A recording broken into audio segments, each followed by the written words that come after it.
The Hells Angels biker followed the little girl into a locked driver's lounge where a hidden folder threatened powerful names. Hello everyone. Before we begin today's story, I have a small favor to ask. Please hit subscribe and turn on the notification bell so you never miss our channel's new videos. It's quick, free, and the best way to support us in bringing you more dramatic stories. Your support means the world to us. Where are you watching from? Drop your city or country in the comments below. Thank you very much. Now, let's dive into today's story. It was a cold and rainy night, the kind that felt as though the clouds themselves were pressing down, suffocating the city below. Marcus Reaper Steele, a seasoned Hells Angels biker, cruised down a nearly empty highway in his leather jacket, the rumble of his motorcycle echoing through the quiet night. He had just left a run across town, his mind a blur of thoughts as he focused on the road. His fingers gripped the handlebars with practiced ease, the years of riding etched into his body like the scars on his knuckles. But then, something caught his attention. A flicker of movement. A flash of something small, darting between the parked trucks by the side of the road. He pulled over instinctively, the motorcycle's engine whining as it slowed to a halt.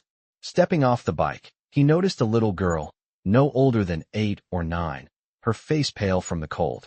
She was standing alone in the rain, staring up at him with wide, fearful eyes. For a moment, she didn't move, and neither did he. The air around them seemed thick, as though time itself had paused. Her clothes were soaked, and her small body trembled from the chill. "Are you lost?" Reaper asked, his voice rough, but carrying a hint of concern beneath his usual gruff exterior. The girl hesitated for a moment before nodding slowly, her lip quivering. "I need help," she whispered, her voice barely audible over the sound of the rain. Reaper's gaze softened. There was something in her eyes, something that made him forget his usual suspicion of strangers. "Where are your parents?" he asked. She didn't answer immediately. Instead, she looked around nervously, as if expecting someone to emerge from the shadows. I'm running away," she whispered. Reaper's frown deepened. "Running? Away? From what?" But before he could ask more, the girl glanced toward a nearby truck, her eyes darting nervously. "They're after me," she said, her voice shaking. "I don't know who else to trust." Reaper stood silently for a moment, considering his options. Normally, he wouldn't involve himself in the problems of others, especially not someone so young.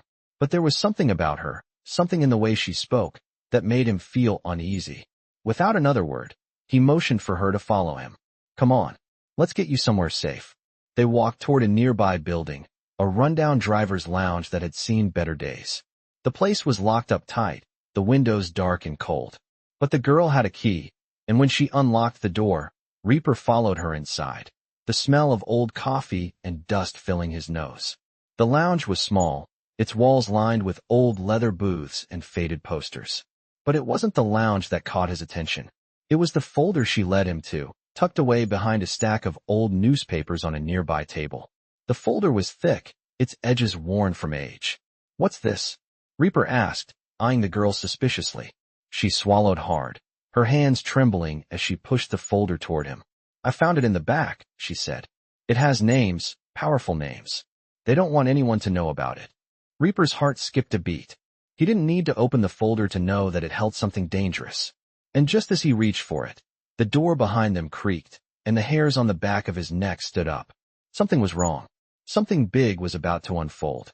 Reaper's fingers hovered over the folder, his eyes scanning the worn edges. He could feel the weight of it, 1,000 possibilities running through his mind.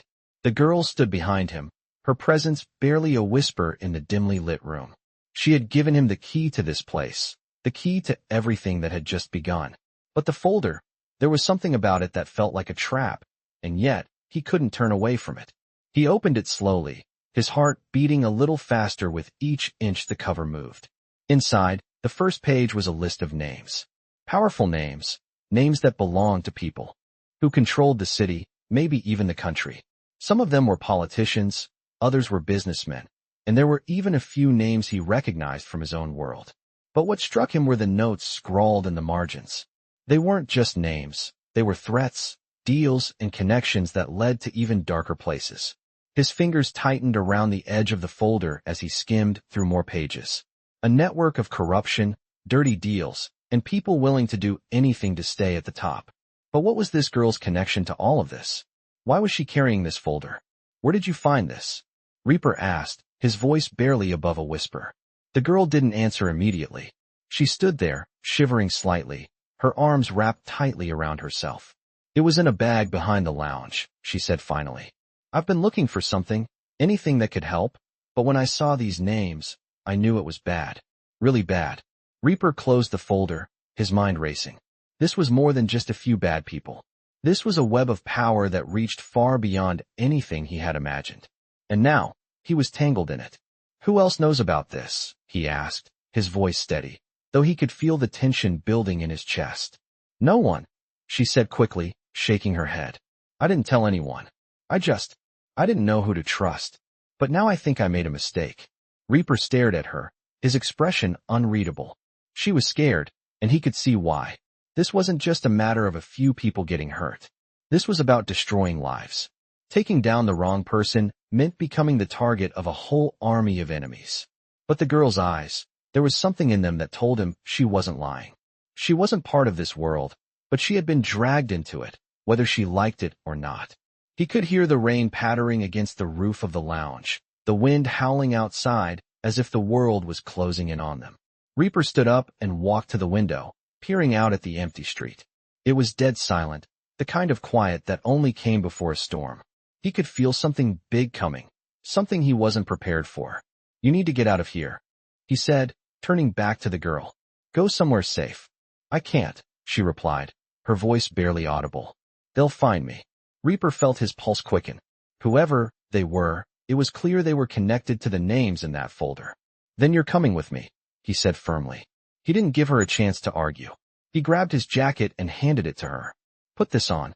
We're leaving. She hesitated for a moment, but then nodded and slipped into the jacket. She looked so small inside it, her frame swallowed by the worn leather. Reaper moved toward the door, his mind already calculating their next move. He had to keep moving, but he couldn't shake the feeling that someone was watching. The air felt thick with danger.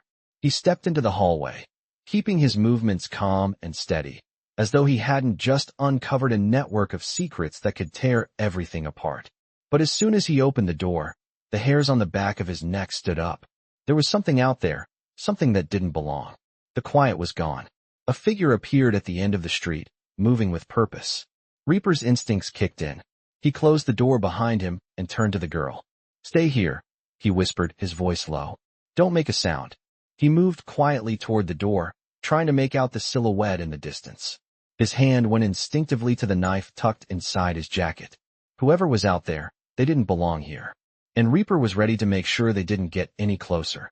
Reaper's heart raced as he watched the figure move closer, the silhouette sharp against the dim streetlight.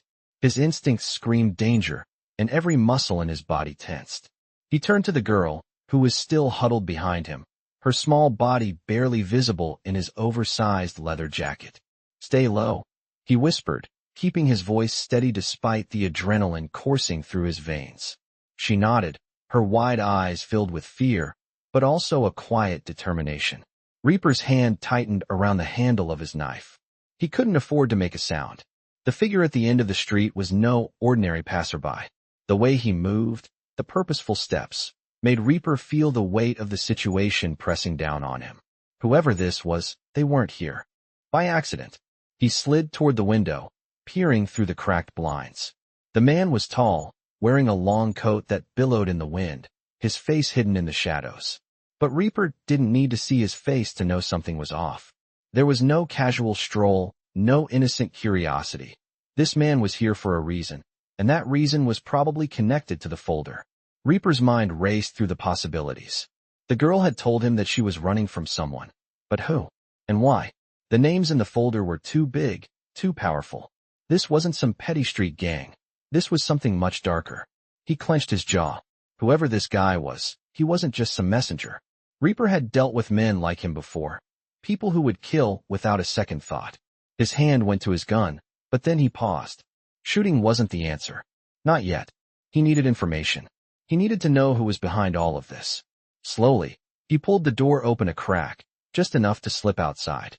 The rain had stopped, but the night air was thick with tension. Reaper moved quietly, his boots making no sound on the wet pavement.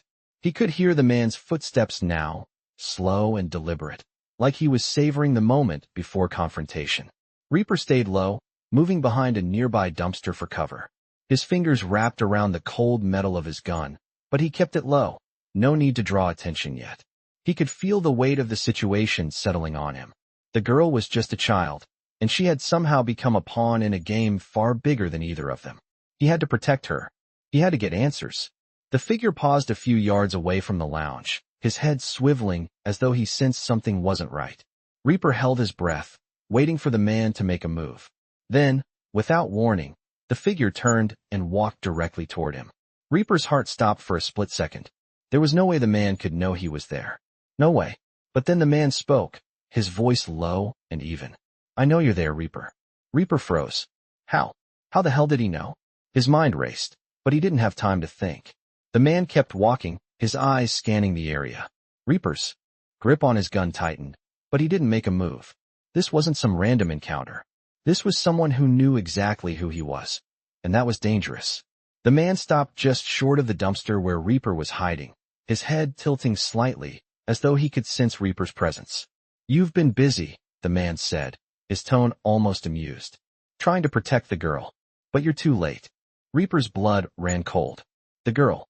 This was about her. But why? He stepped out from behind the dumpster, his gun still at his side. "Who are you?" he demanded, his voice steady despite the storm raging inside him. The man didn't flinch. "Someone who's been watching you." "And the girl? You're not the only one who's interested in what she's found." The man's eyes flicked to the lounge door. "But don't worry. You won't have to worry about her much longer." Reaper's heart sank. Whoever this was, they weren't just here for a chat. They were here to clean up a mess. The folder, the girl, and everything they were tied to. This was bigger than he thought. The man took a step forward, and Reaper instinctively stepped back, raising his gun. "Stay where you are," he warned. But the man didn't even flinch. Instead, he smiled. "You think you can stop me? You don't even know who I work for." Reaper's grip tightened on his gun. This wasn't just about protecting a little girl anymore. This was about something much darker, something far more dangerous. And he had just stepped into the middle of it. The man's smile didn't fade as he took another step closer. Reaper's pulse raced, and for a moment, he considered pulling the trigger. But something about this man, his calm, unshaken demeanor, made Reaper hesitate. There was more to this than just a threat on the girl's life. This was a warning. "You think you can just walk in here, make threats, and leave?" Reaper's voice was low, the words a challenge. The man didn't seem to care. He adjusted his coat and looked Reaper up and down, his eyes narrowing. "You don't get it, do you?" the man said, his voice smooth and mocking. "This is bigger than you, bigger than her. People like you, people like me, we're just pawns. This folder is just the beginning. What she found, what you're involved in, it's a game. That's already been decided." Reaper's grip tightened on his gun. His heart pounded in his chest, but his mind was working, calculating. The girl. This wasn't about her just stumbling upon some old secrets. This was orchestrated. Someone wanted her to find that folder, wanted Reaper involved. But who? And why? "I'm not going anywhere," Reaper growled. "Not until I know exactly what's going on." The man shook his head slowly, almost pityingly. "You really don't know, do you?" He pulled something out of his coat. Another folder, identical to the one the girl had handed Reaper. "There's more to it. This is just the start. And I'm not the only one looking for that little girl." Reaper's blood ran cold. He could feel the walls closing in, the storm gathering on the horizon. "Who are you working for?" he demanded. The man smirked, but said nothing. Instead, he glanced toward the lounge door, as if considering something. "You should have stayed out of this," he finally said. "But now it's too late." Reaper didn't wait for him to make the first move. In one smooth motion, he pulled his gun, aiming directly at the man's chest. The man didn't flinch, didn't even seem surprised. He just stood there, his eyes cold. "Go ahead," he said, almost bored. "Shoot. It won't matter. You're already in over your head." Reaper's mind raced. He couldn't just shoot this guy. This wasn't some street thug. This was part of something much bigger. And Reaper had been pulled into it without even realizing how deep the rabbit hole went. The man took a step back, and Reaper lowered his gun slightly, keeping his eyes locked on him. "I'm not afraid of you," Reaper muttered under his breath. The man chuckled, a dry, humorless sound. "You should be." He took one last glance at Reaper, his lips curling into a smile. "Good luck," he said, before turning and disappearing into the night. Reaper stood there, his mind racing. Who was this man? What did he know? And why was he so certain that Reaper was already trapped? The girl stood behind him, her eyes wide with fear. "Is he gone?" she asked quietly. Reaper didn't answer right away. He couldn't afford to let his guard down yet. He looked around, his senses on high alert, but there was no sign of the man. He was gone like smoke in the wind. But something didn't feel right. "Yeah, he's gone," Reaper said. But even as he spoke, a sinking feeling settled in his gut. "But I don't think we're out of danger yet." He turned to the girl, his expression hardening. "Listen to me, kid. You need to tell me everything you know about that folder. Everything." The girl hesitated for a moment, then nodded slowly. "It was my mom's," she said quietly. "She told me never to open it. But I didn't listen." Reaper's eyes narrowed. "Your mom? What's her connection to this?" She bit her lip, her eyes welling up. "She was involved in something bad. She tried to get out of it, but they found her. And now they're coming for me. I didn't know what else to do." Reaper's heart twisted. He'd seen enough pain, enough destruction, to know when someone was telling the truth. This girl wasn't lying. She was in over her head, just like him. "Okay," he said, trying to steady his breath. "We're going to fix this. But first, we need to get out of here." He turned toward the door, motioning for her to follow. "Stay close," he said, "and don't make a sound." As they stepped outside into the dark, the silence felt even heavier. The storm had passed, but a different kind of storm was brewing. Reaper could feel it in the air. Something was coming. Something that would change everything. Reaper led the girl through the darkened streets, his eyes scanning every corner, every shadow. The night felt heavy with the weight of what was to come, the air thick with the tension of something big that was just about to break loose. He kept his steps quick but silent, his mind racing through every possible outcome. The girl was still clinging to his jacket, her small frame barely noticeable beside him. She was scared, and for good reason. Reaper couldn't shake the feeling that whoever had been following them, whoever the man in the coat was, wasn't the only one after the folder. This was bigger than either of them. The rain had stopped, but the streets were slick with wet asphalt. Every step they took seemed louder than the last, the crunch of their boots echoing through the empty alleyways. Reaper's mind stayed sharp, his senses heightened. He could hear the distant hum of traffic, the occasional sound of footsteps, but nothing felt safe anymore. "Where are we going?" the girl whispered, her voice trembling. Reaper glanced down at her, his expression hardening. "I don't know," he muttered. "But we need to keep moving." They reached a narrow side street that led to an old, abandoned warehouse at the edge of town. The building was run down, its windows boarded up and its metal doors rusted and sagging. A perfect place to lie low, Reaper thought.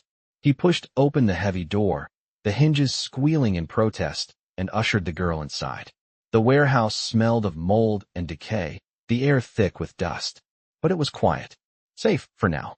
He locked the door behind them, his eyes scanning the interior. There were crates stacked high against the walls, old machinery covered in sheets, and the remnants of a life long gone. The girl took a step forward, her voice small. "This is where you want to hide." Reaper didn't answer right away. He was too busy checking the perimeter, making sure no one had followed them. The girl seemed to sense his unease. "You think they'll find us here?" Reaper looked at her, his face hard. "They'll find you wherever you go. But we can buy some time here." He walked over to an old workbench in the corner, rummaging through the tools scattered across the surface. His hands moved with purpose as he grabbed a few items, tying them together with the kind of efficiency that came from years of experience. The girl watched him, her eyes wide, still trying to make sense of everything that had happened. "Who are they?" she asked, her voice barely more than a whisper. Reaper froze for a moment, the weight of her question hanging in the air. He didn't want to lie to her, but he also didn't want to tell her the whole truth. "Not yet. People who don't like to be discovered," he said finally, his voice low. "People who will do anything to keep their secrets buried." She nodded slowly, her expression grim. "And I'm part of that now." "You've always been part of it," Reaper replied. "You just didn't know it." There was a long silence between them, the weight of his words settling in. The girl sat down on an old crate, her knees pulled up to her chest. Reaper moved over to a window, peering through the cracked glass. He could feel it, the pressure of the unknown, the feeling that they were being watched. He had to get out of here, had to find out who was really behind this. He had to figure out why they were after her. But for now, he had to keep her safe. Stay here, Reaper said, turning back to the girl. I'll be back soon. Just don't make a sound, and don't open the door for anyone. She nodded, her eyes wide. Promise me, he said. Promise me you won't open the door. She hesitated for a moment, then nodded again. I promise. Reaper didn't waste any more time. He stepped out of the warehouse and into the cold night, his mind set on finding answers. The city was quiet, too quiet, as he moved through the streets. He knew they wouldn't be far behind, but he had to make sure he was one step ahead. He headed toward the edge of town, to the abandoned garage he had used to meet with old contacts. It was a risk, but he had no other choice. He couldn't take the girl with him. She was too vulnerable. He had to do this alone. As he moved through the alleyways, his thoughts kept drifting back to the folder. What was in it? And why was the girl the one to find it? The answers were just out of reach, but he was getting closer. He could feel it. He made his way to the garage, the door creaking open as he slipped inside. The place smelled of gasoline and oil, a familiar scent that calmed him. He'd worked here before, built bikes, made deals, and forged connections. But tonight, everything was different. Tonight, he was fighting for something bigger than himself. Tonight, he was fighting for her. Reaper's mind raced as he walked toward the abandoned garage. The night was growing colder, the sound of his boots against the wet pavement echoing through the empty streets. His thoughts were tangled, but one thing was clear. He had to figure out who was behind all of this, and why the girl was involved. The folder she had found, with its list of powerful names and cryptic notes, was no accident. Someone had planted it there, and now it was his responsibility to protect her and uncover the truth. The garage door groaned as he opened it, the familiar smell of gasoline and metal filling his nostrils. He hadn't been here in years, but it still felt like home. The dim light from a single bulb overhead cast long shadows across the cluttered space. He moved through it quickly, his eyes scanning for any signs that he wasn't alone. The place had always been a haven for him, a place where he could focus, fix bikes, and forget about the world outside. But tonight, it was different. Tonight, it was a place of secrets. He pulled a chair over to a corner and sat down, his hands resting on the edge of the table as he stared at the folder. The names inside, names of politicians, businessmen, and figures in the criminal underworld, meant something. But what? What was the connection? And why did this girl, this innocent child, end up with it? He rubbed his hand over his face, feeling the weight of the situation settling on him. It wasn't just about protecting the girl anymore. It was about something bigger. He had to find answers. The silence of the garage was interrupted by the sound of footsteps outside. Reaper's head snapped toward the door. He didn't need to be told that someone was approaching. His instincts kicked in. He reached for the tool belt hanging on the wall, grabbing a wrench. He didn't know who was out there, but he knew it was trouble. He moved silently, stepping into the shadows near the door. His heart was pounding now, his senses on high alert. The footsteps grew louder, closer, and then stopped. He could hear a faint rustling, a low murmur of voices. He held his breath, waiting, and then the door swung open. Two figures stepped inside. Reaper tensed, his grip tightening around the wrench. But then he froze. One of the figures was a man he recognized. It was his old friend, Jake, a former member of the Hells Angels who had disappeared years ago. Jake's eyes flicked toward Reaper, a flash of recognition before his expression turned guarded. Reaper, Jake said, his voice low. Didn't expect to find you here. Reaper didn't lower the wrench. What the hell are you doing here? Jake didn't flinch. Looking for answers, same as you. Reaper's eyes narrowed. Answers about what? Jake stepped into the light, revealing the second figure. With him, it was a woman, young, maybe in her 20s, with dark hair and a wary expression. This is Anna, Jake said. She's been following the same trail. We're looking for the girl, and you're the last person who knows where she is. Reaper felt his stomach tighten. This wasn't a coincidence. Jake hadn't just come here for no reason. He was hunting the same thing Reaper was. What do you want with her? Reaper asked, his voice hard. Jake's gaze flicked to Anna, then back to Reaper. We need to protect her, Reaper. She has something important, something that could change everything. If we don't stop the people behind it, they'll kill her. Reaper's mind raced. Anna was right. The girl was in danger. But from who? Who was after her? Who's behind this? Reaper asked, his voice low. Jake's jaw tightened, but he didn't answer right away. Anna stepped forward, her voice urgent. We don't know all the details yet, but we do know that the people after her are powerful, and they'll stop at nothing to get what they want. If we don't act now, it will be too late.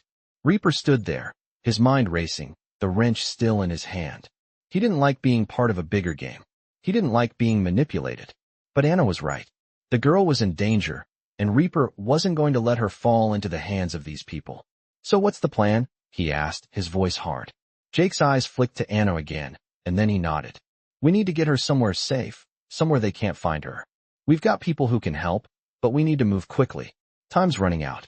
Reaper glanced over at the door, the weight of his decision settling on his shoulders. All right, he said, his voice low. I'll help. But this stays between us. No one else can know. Not yet. Anna and Jake exchanged a look, then nodded. We understand, Anna said. Reaper turned and grabbed his jacket, pulling it on as he moved toward the door. He had no idea what he was walking into, but he couldn't stand by and do nothing. Not now. The girl needed him, and Reaper would be damned if he let her down. As they stepped out into the cold night air, Reaper's mind was still racing. The people behind all of this, the ones who wanted the girl, they were out there, somewhere, watching. But Reaper wasn't afraid. He'd been through worse, and he'd do whatever it took to protect her. The rain had started again by the time they reached the edge of town, a steady downpour that seemed to wash away everything in its path. Reaper could feel the tension building in his chest as he led Anna and Jake through the dark streets. They were headed toward a safe house, a place where they could lay low for a while, but even that didn't feel safe enough. He kept glancing over his shoulder, his instincts on high alert. Whoever was after the girl, they weren't going to give up easily. They would be coming for her, and soon. Jake kept pace with him, his face grim, his eyes scanning the shadows. Anna, on the other hand, stayed close to Reaper, her nervous energy palpable. She had the same look in her eyes as the girl did, fear, but also determination. Reaper didn't blame her. She had her own reasons for being involved in this mess. And now, they were all in it together. As they rounded the corner onto a quieter street, Reaper stopped abruptly. He heard it before he saw it. A low rumble of engines, the unmistakable sound of motorcycles approaching. His heart skipped a beat. They're here, Reaper muttered under his breath. Shit, Jake hissed, his hand going to his waistband, where Reaper knew a gun was holstered. We need to move. Now. Reaper didn't need to be told twice. He grabbed Anna's arm and pulled her down the alley, urging Jake to follow.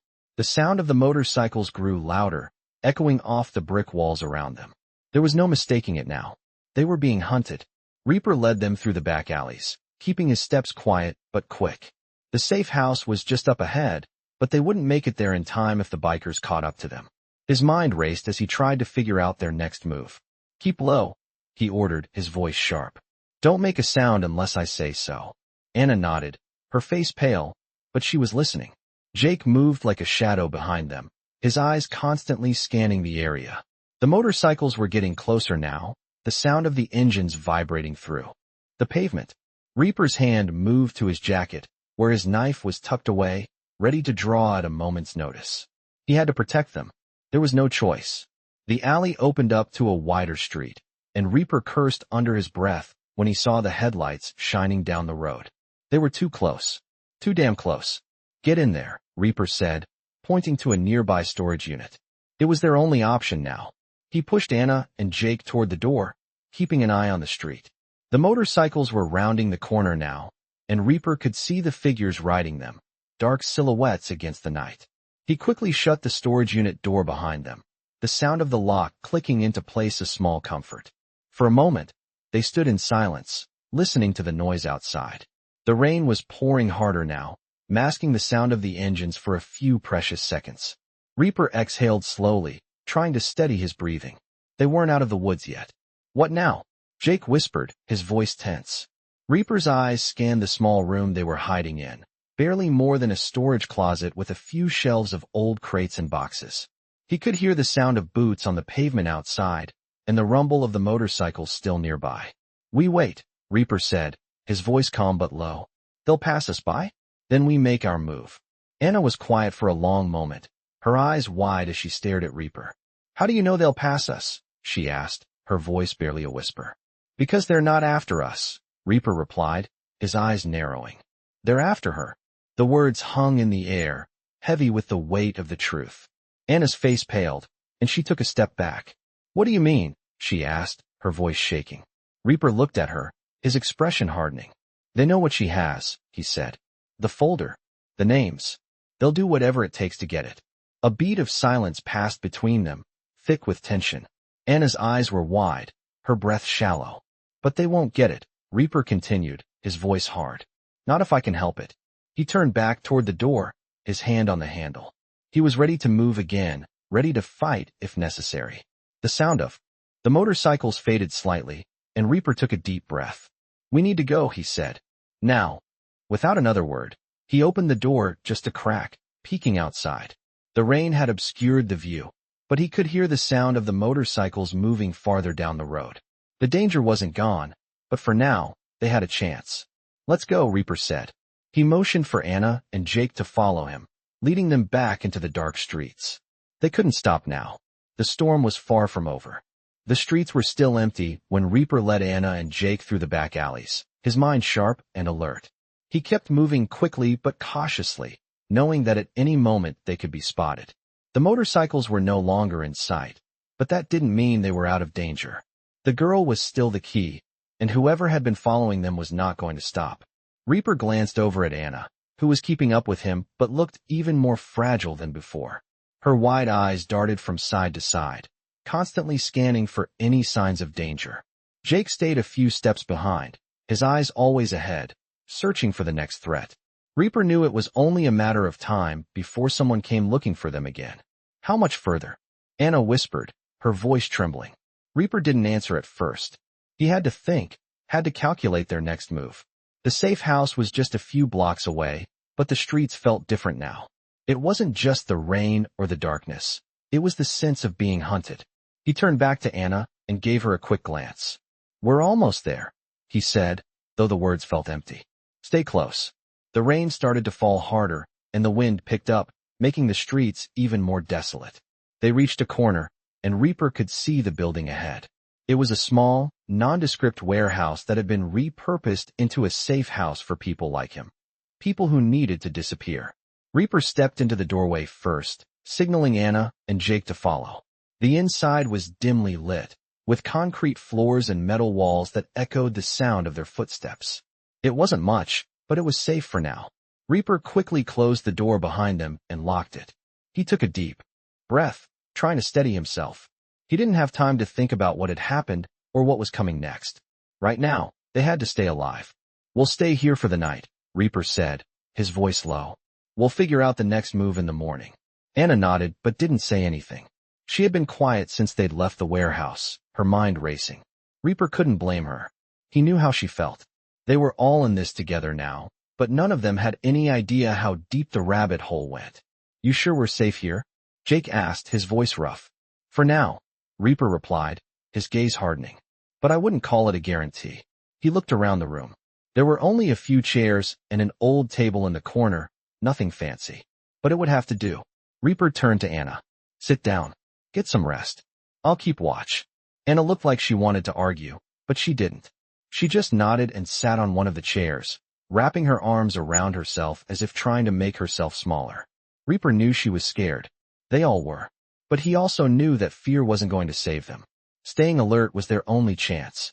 Jake went to the far corner of the room, his eyes scanning every inch of the space. He moved like a man who had seen too much and didn't trust anyone. Reaper respected that. Jake was a survivor, just like him. They all were. Reaper kept his eyes on the door, his hand resting on the knife tucked into his waistband. His mind wandered back to the girl, to the folder. Whoever was after them, whoever was behind all of this, they weren't just going to let her go. They were coming, and Reaper had to be ready. He could feel the weight of the situation pressing down on him. It wasn't just about protecting Anna anymore. It was about finding out who was pulling the strings and why they were willing to kill for something so small, so insignificant. He stared at the door, waiting for something, anything, to happen. But all he could hear was the sound of rain tapping against the windows and the distant hum of the city. He could feel the hours stretching on, the silence growing louder with every passing minute. Finally, after what felt Like an eternity, Anna spoke. Reaper, she said softly, her voice breaking the silence. He turned to look at her. She was sitting still, her face pale, her eyes tired. I'm sorry, she whispered. I didn't mean for all of this to happen. I didn't know what I was getting into. Reaper walked over to her, his expression softening just slightly. It's not your fault, he said. But we can't waste time. You need to tell me everything you know. Everything about the folder, about your mother. We need to figure this out before they find us. Anna nodded, her eyes brimming with tears. She took a deep breath before she began to speak, her voice trembling. My mom, she used to work for someone powerful. Someone who made deals with the wrong people. She tried to get out, tried to leave it all behind. But they wouldn't let her go. Reaper's heart tightened. This wasn't just a random mess. This was something personal, something dangerous. Who were they? He asked, his voice low and steady. Anna looked up at him, her face full of fear. I don't know, she whispered. But I know they'll come for me. They'll come for the folder. Reaper nodded, his mind already working, already making plans. We'll stop them, he said. I promise you that. The night felt heavy as Reaper listened to Anna's quiet words. He could feel the weight of what she had just revealed, the way it changed everything. Her mother had been involved with dangerous people, people who would stop at nothing to get what they wanted. Reaper had seen this kind of thing before, people in power, pulling strings, ruining lives. But this felt different. The girl was in deeper than he realized, and the consequences were far greater than a few ruined lives. Your mom was trying to get out, Reaper said, his voice low and steady. Anna nodded, her hands wringing together as she sat in the corner of the room, her eyes distant. She told me she'd done things she couldn't undo. She thought if she just stayed out of it long enough, they'd forget about her. But they didn't. They never do. Reaper crossed the room, his eyes searching for any hint of what was to come. He could feel the pressure rising, the impending storm in the distance. He didn't know who was behind this, but he knew they wouldn't stop until they got what they wanted. And that meant keeping Anna safe, whatever the cost. He looked over at Jake, who had been silent for the most part, his face unreadable. Jake had seen enough to know what was at stake here. He didn't need to be told how dangerous this was. But Reaper still had to make a choice. They could keep running, keep hiding, but that wouldn't work forever. Whoever was coming for Anna was getting closer. They had to confront this head-on. We need to find the people behind this, Reaper said, his voice hardening. We can't keep running. We need to take the fight to them. Jake nodded, stepping forward. Agreed. But we need a plan. We can't just charge in blindly. Reaper turned his gaze back to Anna. Do you know who they are? He asked, his voice gentle. Anna shook her head, her eyes brimming with tears. I don't know. I only know what my mom told me. She never said names. Just that they would come for us. They never forget. They'll find me. Reaper knelt down beside her, his expression softening. You're not alone in this, he said quietly. We'll figure this out. We'll stop them before they get what they want. Anna looked up at him, her fear palpable. What if it's too late? She asked, her voice barely above a whisper. Reaper's heart tightened. It's never too late, he said, his voice firm. He stood up and motioned for Jake to follow. We need to track down every lead we can find. We'll start with what we know and work our way from there. Jake nodded, his eyes narrowing. We'll need to go back to where she found the folder, he said, his voice low. There could be something there we missed. Something that connects the dots. Reaper nodded in agreement. Let's go. The three of them headed back out into the night, their steps quick and determined. Reaper led the way, his eyes scanning the street, his senses alert. They couldn't afford to make mistakes. Every second counted. They reached the old lounge where Anna had found the folder, the building looming in the darkness. It looked abandoned, the windows dark and empty, but Reaper knew better. He knew this place had secrets, and those secrets were the key to stopping whatever was coming next.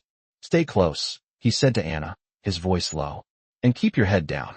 They moved cautiously toward the entrance, the door creaking as Reaper pushed it open. The inside was just as they had left it, dusty and empty. But now, Reaper wasn't just looking for answers. He was looking for any clue that could lead them to the people behind this. He moved through the room, his fingers brushing over the old furniture, the papers scattered across the table. Anna stepped forward, her eyes scanning the area as she pulled out a crumpled piece of paper from under the table. I found this the night I brought the folder here, she said, unfolding the paper carefully. Reaper took it from her hands, his eyes scanning the writing. It was a list, another list of names. But this time, the names were different. These were smaller players, people who could be connected to the larger operation. He could feel the pieces falling into place, but there was still something missing. He looked over at Jake, who was standing by the window, his eyes focused on the street outside. "We need to find out who these people are," Reaper said, his voice grim. "But first, we need to find out where they're hiding." Jake nodded. "We'll get there. We'll find them. But we need to move fast. They're not going to sit idly by while we figure this out." Reaper's mind was already racing through the possibilities. They were running out of time.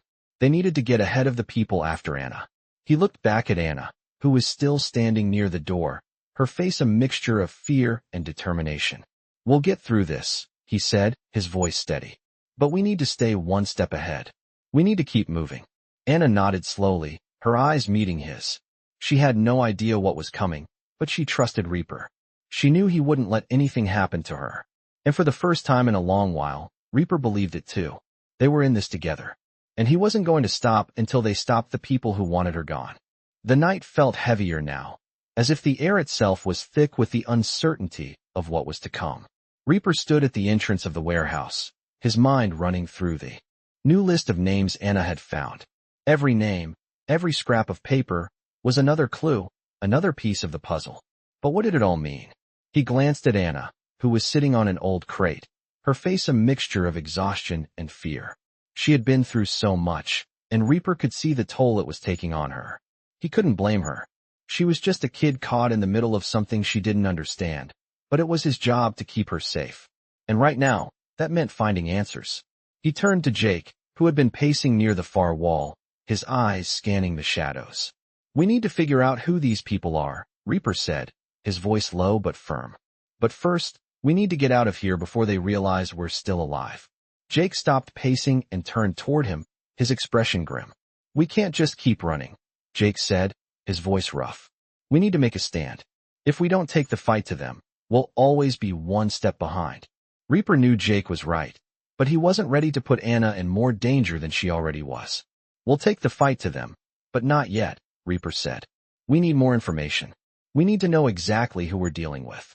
He paused, his eyes flicking to Anna. "And we need to get her to safety. Once we do that, we can figure out the next step." Anna looked up at him, her eyes wide with uncertainty. "What if it's already too late?" she asked softly. Reaper's heart clenched. He didn't want to lie to her, but he also didn't want to fill her head with more fear than she already had. "It's never too late," Reaper said firmly. "We'll find a way. We always do." He turned back to Jake. "We need to find the people behind this, Jake. We need to find out who's pulling the strings." Jake nodded, his eyes hardening. "I'll do some digging," he said. "We'll get the answers we need." Reaper didn't doubt that Jake would find something, but time was running out. He looked back at Anna, who was now standing, her hands shaking slightly as she held the folder tightly. "Stay here," Reaper said. "I'll be back soon. We're not leaving you alone." Anna nodded, though the fear in her eyes didn't quite fade. Reaper turned and headed toward the door, his mind working at full speed. He needed to act fast. As he stepped outside into the cold night air, the weight of everything that had happened hit him again. He had always been a lone wolf, always kept to himself, but now he was responsible for someone else's life. Someone who was just as much a victim in this as he was. Reaper knew the danger wasn't over. It was just beginning.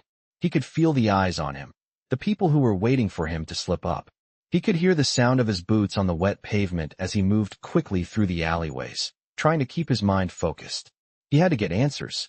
The sound of motorcycles echoed in the distance, and Reaper's instincts immediately kicked into high gear. He ducked behind a stack of crates, his body tense, his hand on his knife.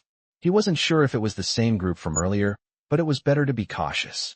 He waited, his breath steady, as the engines grew louder. Then, the motorcycles passed by, and Reaper exhaled slowly, not realizing he'd been holding his breath.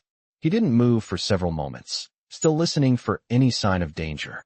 When he was sure they were gone, he pushed himself to his feet, his muscles aching from the tension. He couldn't stay here much longer. He had to move, had to find out where they were hiding, had to figure out how to end this. He made his way to a payphone, dialing the number for one of his old contacts. He had a few people he trusted, and they could help him dig up the information he needed. The phone rang 3 times before someone picked up. Reaper. The voice on the other end said, low and gravelly. What do you need? I need to know everything you've got on the name Koslov, Reaper said, and anything else connected to the group behind the girl. There was a pause, then a chuckle. You sure you want to open that can of worms? I don't have a choice, Reaper replied. I need answers, and I need them fast. The voice on the other end was quiet for a moment before responding. All right, I'll get you what I can, but you better be ready for what you're about to find. Koslov's people don't play nice. Reaper nodded, even though the other person couldn't see it. I'll be ready. He hung up and turned back to the alleyway, his mind already running through the next steps. He didn't know how much time he had left, but he wasn't going to wait around to find out. He would take this fight to them, no matter what it took. For Anna. For the girl. The next few hours felt like a blur as Reaper waited for the information to come through. His mind kept racing, replaying everything he'd learned so far, trying to piece together the puzzle. He couldn't shake the feeling that he was being pulled deeper into something much bigger than himself. Anna was safe, for now, tucked away in the warehouse with Jake, but Reaper knew that peace was temporary. They needed answers, and they needed them fast. The rain had finally stopped, but the weight in the air was still thick with tension. The city was quiet, too quiet, and Reaper knew that meant danger was lurking. As the phone rang, his heart skipped a beat. He grabbed it quickly, his pulse quickening. Reaper, came the familiar gravelly voice on the other end. I've got what you need. Reaper listened intently, his fingers tapping against the metal desk as he absorbed every word. Koslov's not just a name in the criminal world, the voice continued. He's the man behind a network that spans across half the country. Drugs, weapons, money laundering, you name it. And the people he works with? They don't care who gets hurt as long as they stay in power. Reaper clenched his jaw, feeling the fire of anger build inside him. This was bigger than he had thought, bigger than anyone could imagine. So how do I stop him? Reaper asked. There was a long pause on the other end before the voice spoke again. You don't stop him alone. Koslov's people are everywhere. You're going to need help if you want to get to him. Reaper's mind clicked into place. He didn't have time to gather a team or wait around for reinforcements. He had one job right now. Protect Anna. I don't have time for that, Reaper muttered under his breath. I need to get to Koslov now. The voice sighed. You're not listening. You can't just charge in and hope to walk away. You need to be smart about this. Get the evidence, expose them, then bring the fight to them. That's the only way you'll stand a chance. Reaper's grip on the phone tightened. The last thing he wanted to do was play by the rules, but the person on the other end had a point. He couldn't just run headlong into danger without knowing how to take down the network Koslov had built. Fine, Reaper said, the anger still simmering beneath his calm tone. Get me the information I need. I'll handle the rest. The voice chuckled softly. I'll send you a contact. They'll be able to give you what you need. But you better move fast. Koslov's men are already on the move. Reaper slammed the phone down and turned to face the darkened street outside the warehouse. He could feel the weight of everything pressing on him now. He had no time to waste.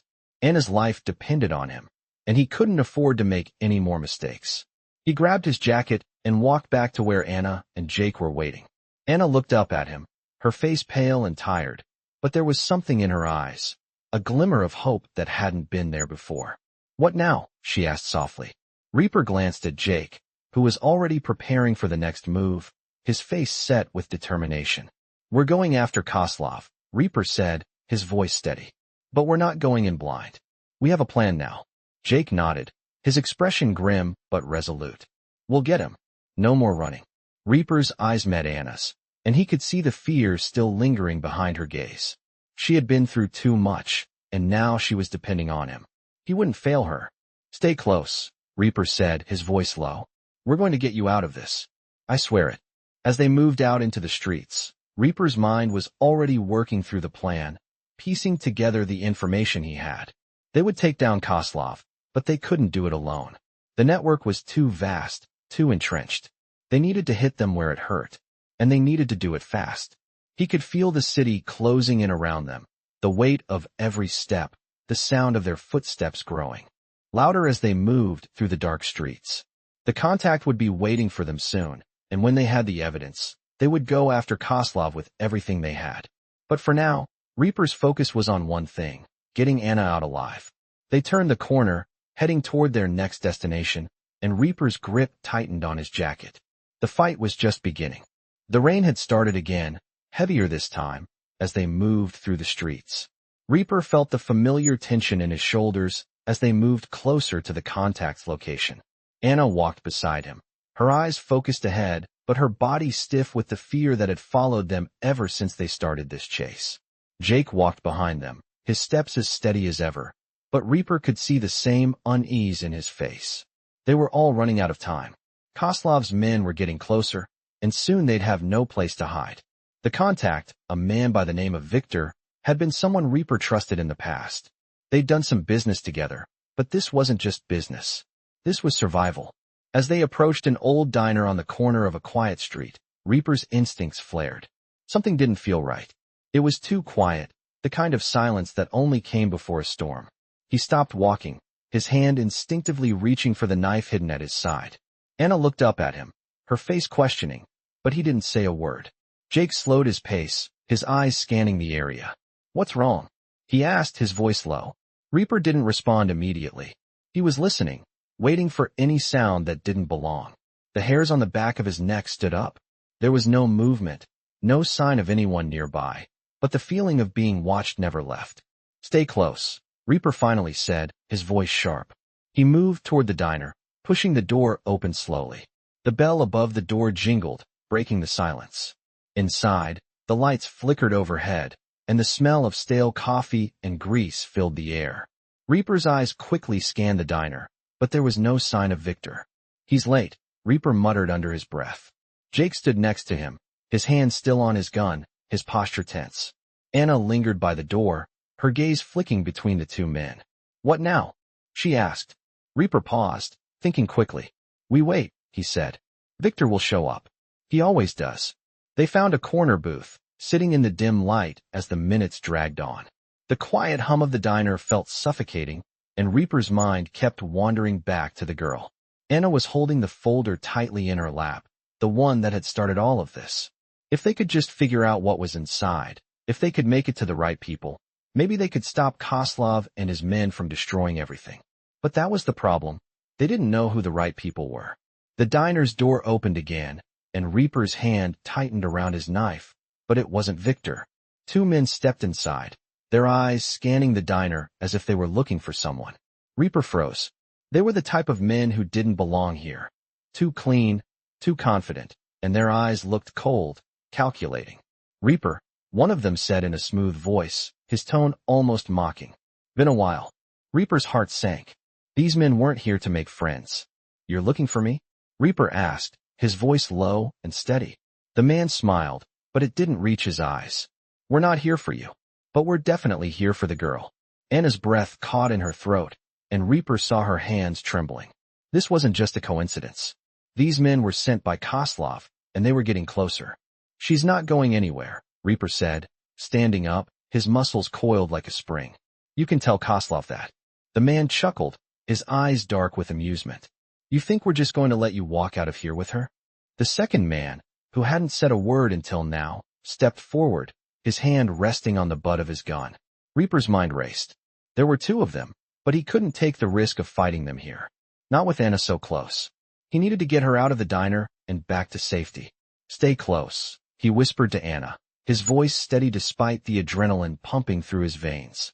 Without another word, he moved quickly, grabbing Anna's arm and pulling her toward the back exit. Jake followed closely behind, his eyes never leaving the two men in front of them. The first man didn't react at first, then moved quickly toward the door. Reaper's instincts kicked in. He spun, slamming his shoulder into the man's chest, sending him crashing into the wall with a sickening thud. The second man raised his gun, but Reaper was faster. He grabbed his arm, twisting it until the gun fell to the ground. He didn't hesitate. A quick strike to the man's neck sent him crumpling to the floor, unconscious before he hit the ground. Reaper turned to Anna, his eyes sharp. "Go," he ordered. She hesitated for a moment, but then ran for the back door. Jake moved to follow, but Reaper held up a hand. "I'll catch up. Go. Make sure she's safe." Jake nodded and sprinted after Anna, disappearing into the night. Reaper turned back to the two men, who were slowly regaining their footing. He wasn't done yet. Koslov wanted Anna, and Reaper was going to make sure he didn't get her. The fight was only just beginning. The sound of rain pounding against the pavement echoed in Reaper's ears as he sprinted through the alley, the night air biting at his skin. He could feel the adrenaline surging through his body as he pushed himself harder, faster. Anna was ahead, her silhouette just visible in the dim light. He had to reach her before Koslov's men did. The last few minutes had been a blur. One moment, they were inside the diner, fighting their way out, and the next, he was running for his life. Reaper wasn't sure what exactly had happened to the two men they'd left behind. All he knew was that they were no longer a threat. But there was no time to celebrate victories. Koslov's people were relentless, and they weren't going to stop until they had what they wanted. He glanced over his shoulder, but there was no sign of pursuit yet. He bought them some time, but how much? The sound of footsteps behind him made his pulse spike. They were coming. Reaper pushed forward, focusing on the task at hand, getting Anna to safety. They were close now, close to the safe house, the one place where he could hide her away from the chaos. But the closer they got, the more his instincts screamed that something wasn't right. The feeling of being watched, of being cornered, grew stronger with every step. He knew this was coming. This wasn't going to be easy. Keep moving. Reaper barked at Anna, his voice tight with urgency. She didn't hesitate. She was running as fast as she could, her breath ragged. But she was holding up. That's all he needed. That's all he could ask for. They reached the street where the safe house was located. Reaper slowed just enough to glance around the corner, making sure no one was in sight. But the moment he turned back, he saw them. Two black cars rolled up the street, their headlights cutting through the dark like searchlights. Reaper's heart dropped. They were trapped. Move, he shouted, grabbing Anna's arm and pulling her to the side of the building. The car stopped in front of the safe house, the engines idling as the doors opened. Several figures stepped out, their shadows casting long and menacing on the wet pavement. Reaper's grip tightened on his knife. There was no time to think. We need to make a stand, Reaper said, his voice low. Stay here. Stay out of sight. Anna nodded, fear in her eyes, but she didn't argue. Reaper turned to face Jake, who had already reached the alley, his hand on his gun. Get ready, Reaper said, his voice steady. We're not going down without a fight.